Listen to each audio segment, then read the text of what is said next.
supreme leader was killed at the start of the war launched by the US and Israel in February, together with several members of his family. Joining me now is Sara Bazubandi, researcher at the Institute for Security Policy at Keele University. Thank you for coming on the programme. Thank you for having me. What have you made of some of the images that have come out and some of the numbers there that have been reported?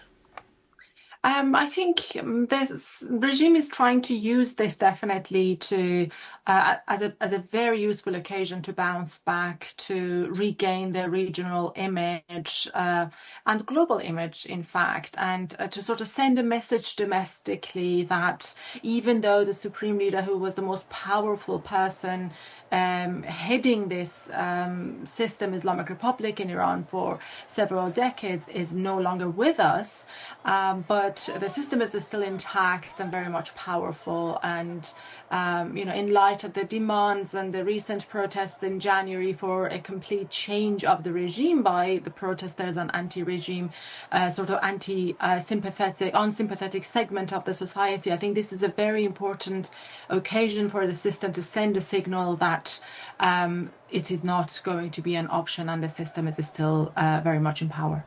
We can see the images of that position of power and that show of strength. Is there a way to get any real idea of how genuine that support is for the regime and for the late leader, or how big a section of society who are out protesting against the regime still hold those views?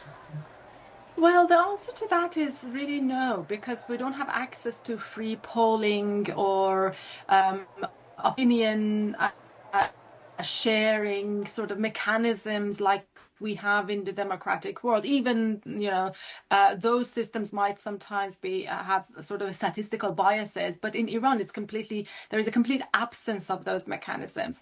And the way that a person like me, as an analyst who observes Iran from outside of Iran, get information is that you speak to people that are on the ground.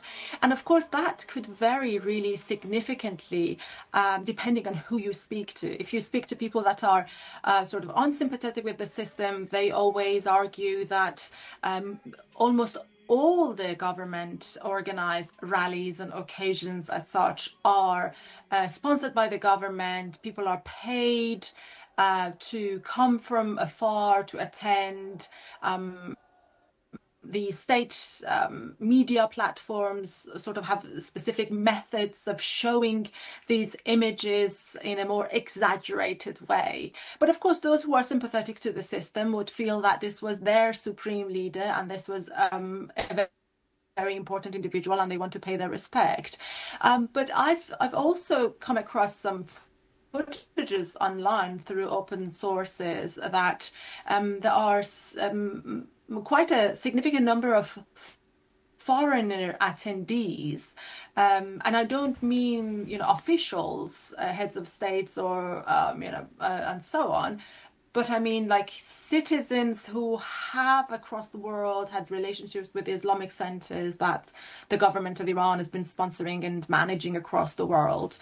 Specifically from India and Pakistan is that particular footage that I saw online, and that was shared by a reputable news platform. So it shows that the government is also reaching out to a broader sort of support base to showcase this particular moment for power projection.